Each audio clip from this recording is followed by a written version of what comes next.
Good morning, Cedar Park. Today is Monday, March 3rd, and it's a bee day. This morning, find out about how Cedar Park students are leaving a positive impact on an animal shelter near you. Also, in this morning's brief, learn about how a Central Texas company's moon landing. Plus, Reese Elizondo and Landon Reed are in the studio with the latest on your spring sports. Lastly, see how Vandergrift students are advocating to save the IB program at their schools. Turn it up because the Wolfcast starts now.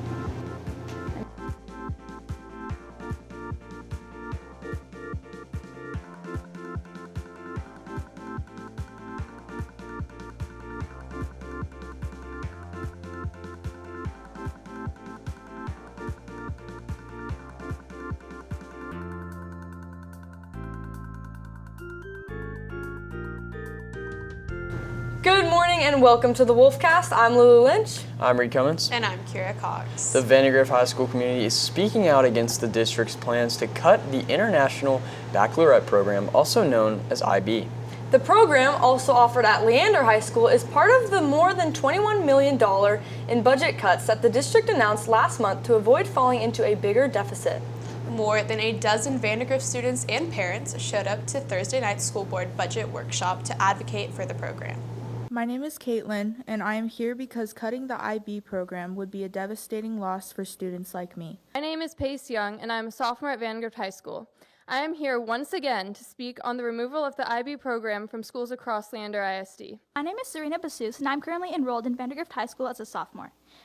I was devastated to learn about the abrupt ending of the International Baccalaureate program within LISD. My name is Myra Bussey, and I'm currently an 8th grader in Canyon Ridge Middle School, and I'm here to talk about the cut of the IB program in LISD. My name is Sasha Peters, and I'm a student from Vandergrift High School. I'd first like to ask to the board members, what is IB? My name is Aurora Oyate, and I go to Vandergrift High School. I moved here from Ireland and chose this district for one reason: the IB program. Education is our future and not a budget line. And if you continue refusing to realize that, this district will fail as parents choose districts that work for the students and not themselves. Thank you. The IB program has been in LISD since 1999. According to the district, the program prepares students for college by offering a rigorous curriculum. IB diploma graduates can also earn college credit, including at least 24 hours at Texas public universities. IB is learning. IB creates a well-rounded functioning member of society. IB is an international way for students with open minds to learn.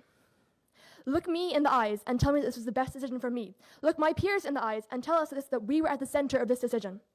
The state of Texas chose to decrease school funds. The LISD board chose IB to cut IB as a result of this. The IB students chose nothing. Parents who spoke at the meeting say that the program is part of what is keeping them in Leander ISD. Without them, the district could lose out on even more funding.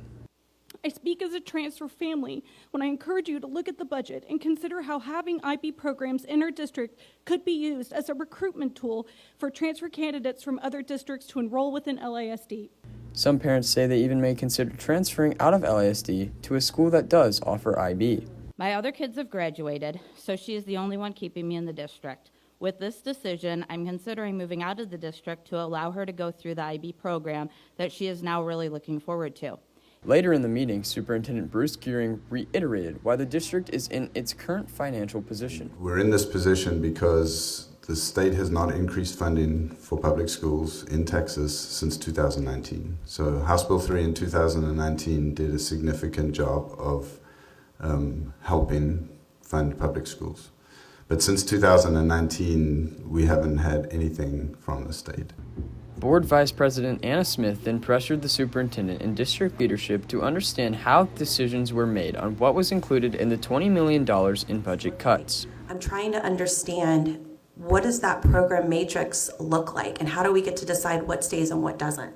Gearing responded that this was not an easy or enjoyable process. I want people to understand is that we don't want to do any of this. So don't think that we sat around a table going, oh, what can we do next? That is not how this is. These were horrible conversations that took a lot of angst out of our team, a lot of emotional wear and tear. We tried to figure out ways that made sense and that we could apply uniformly across the district so that we weren't cherry picking. Because when you cherry pick, it becomes very dangerous. The meeting on Thursday night continued for more than 6 hours, with Dr. Gearing taking feedback from the board to revisit how the district could avoid cutting assistant principals on campuses, but not specifically the IB program. Dr. Gearing said he would have an update for the board later this week, but emphasized that no matter what, the district would have to find other places to cut if they were to change plans and save other positions or programs. Seniors currently in the IB program at Leander and Vandegrift can still graduate with an IB diploma as planned, and current juniors can continue next year. However, freshmen and sophomores will have to work with counselors to adjust their four-year plans without IB. If you like working with animals, then this next story is for you.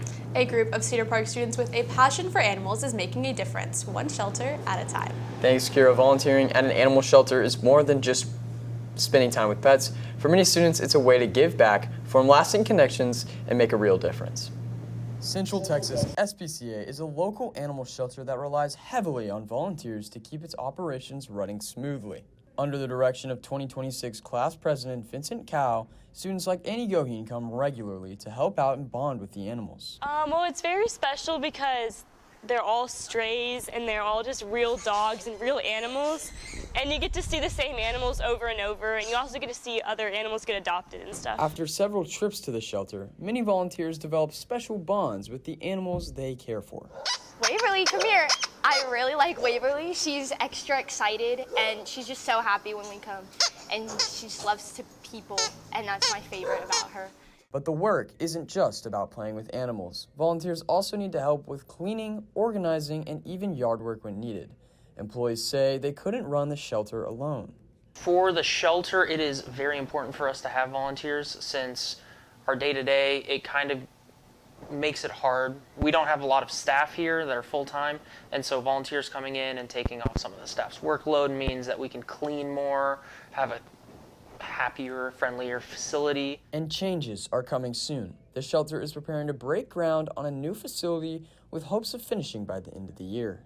We did just get news that we will be able to break ground on our new facility. I think we're going to be starting it within the next 2-3 months. Within a year, we should be done. For students like Vincent, volunteering started as a way to earn hours, but quickly became something more. So basically, I figured I could use my position as officer in student council to basically bring a few students every month and come here and help out with the animals, the cats and dogs. And then I think everybody that comes here really loves it. It's pretty easy. You just come here and play with the animals and get volunteer hours. Yeah, it's a great opportunity. For students looking to get involved, you can let Vincent know you're interested. Anyone 14 and older can sign up to help make a difference in these animals' lives. Over the weekend, Princess Tea performed once again in the CPHS Little Theater for an audience of little princesses and princes. The annual tradition of Princess Tea, in which CPHS choir students dress as different fictional characters, performed this Saturday and Sunday in the Little Theater. The princesses and their humble princes sang a variety of Disney songs and played countless interactive games with the audience. Senior Abby Williams played Princess Belle, and she said that she found joy in making the little kids smile.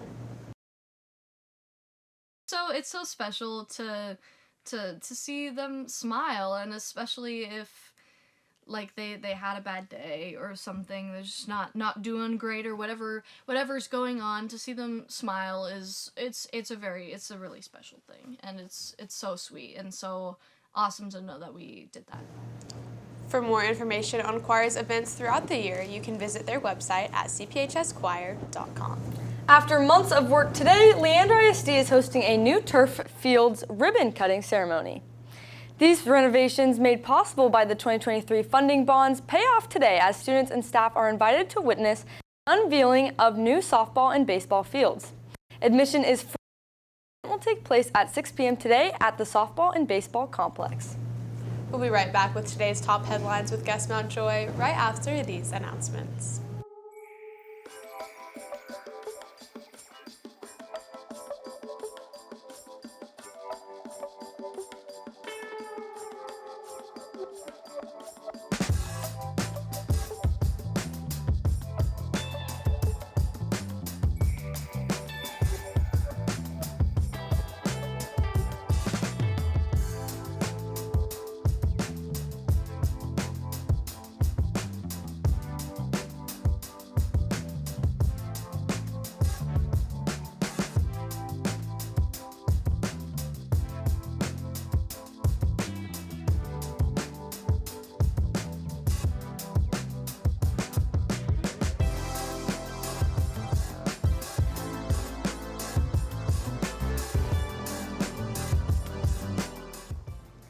Good morning, Cedar Park. I'm Gus Mountjoy, and welcome to this morning's brief.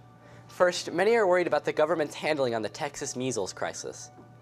West Texas has seen an outbreak in measles cases last week, and while Health Secretary Robert F. Kennedy Jr. named it a top priority, many believe it is simply not being taken seriously. RFK Jr., while not saying anything about getting children vaccinated, has labeled ways that his department is helping Texans, in some ways that its growth could be halted. Next, a Central Texas company landed the first private spacecraft on the moon. Firefly Aerospace's, headquartered in Cedar Park, landed its private lunar lander named Blue Ghost on the moon Sunday. It carrying lots of tools and resources for NASA as it looks ahead to its future astronaut missions. Firefly became the first private outfitter to land a spacecraft on the moon without any sort of hiccup once they reached it. Finally, the 97th edition of the Oscars took place last night. The Oscars took the stage Sunday night as films from 2024 received their awards for their jaw-dropping showings. Movies such as Anora, Dune Part 2, and Wicked were among the long list of winners in their respective categories. So, did you guys watch the Oscars? I did not even know that happened, which is weird because every year I feel like I kind of am aware. I just the Oscars. I felt like this year there weren't this many big name headline movies. Yeah. True. I know that the Dune Part 2 one. I was just about to say, I think that deserved an award or something because that was a good movie. I was pretty sad when I saw that. I really liked Sonic 3. It was not able to get any awards, and I was like, that's so sad. I was like, it had some great, CGI and all that. I think it should have been nominated for something. Well, and it's also crazy to me that this is the 97th one. I was just thinking that's almost 100 years of the Oscars. That's insane. Which is crazy to me because how long has that? Someone just who randomly started that? came up with it one day. Hey, let's give these awards to movies. I think it's good. I think it's good to celebrate the arts. No, I think it's awesome, but I just can't believe it's been so long. Well, thanks, Gus. We'll be right back with an all-new sports report right after this break.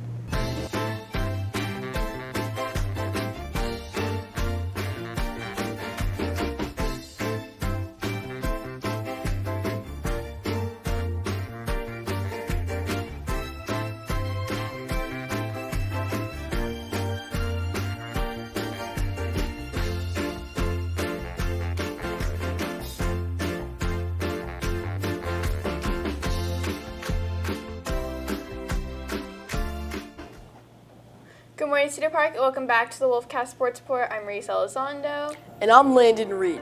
Let's start with our girls soccer, who defeated Rouse 2-1 to stay on top of district. Blake Gilkey and Olivia Towns had our 2 goals of the night. This win brought us to an undefeated 11-0 record in district play. Their next game is tomorrow night at home against Lockhart at 7. Now our boys soccer team also played Rouse and won 3-1. Goals from the night come from Ortiz Remark, Will Gray, and Alex Forum. The team is currently second in district and they will play away at Lockhart tomorrow night, so good luck. Then our softball team plays their first home district game tomorrow night at 7 against Lehman. Now it's time for our Canes Alf Wolf of the Week. This week we have senior Justin Khedivi. See what Coach Fleming has to say about how Justin is the leader on and off the field. So Justin Khedivi is a very smart person. He's very smart playing soccer, very high soccer IQ, but at the same time, he's a high GPA student. Pretty sure he has over a 4.0 GPA. So the kids look up to him with that. He helps them with the homework. They ask him questions. They look up to him. So he inspires, he guides them, and he motivates them every single day as much as he can. Congrats, Justin. For updates on CPHS sports throughout the week, check out our X at CPHS_sports. With CPHS News, I'm Landon Reed. And I'm Reese Elizondo. Thanks, Reese and Landon. And that's today's Wolfcast. Thank you for taking the time to join us during your den. You can catch anything you missed and more on our X, YouTube, or TikTok at CPHS News. Catch tomorrow's show to take a deep dive into the origins of the junior-senior dance-off. With CPHS News, I'm Lulu Lynch. I'm Reed Cummins. And I'm Kira Cox. Let's make it a great day or not. The choice is yours. Have a majestic Monday, Cedar Park.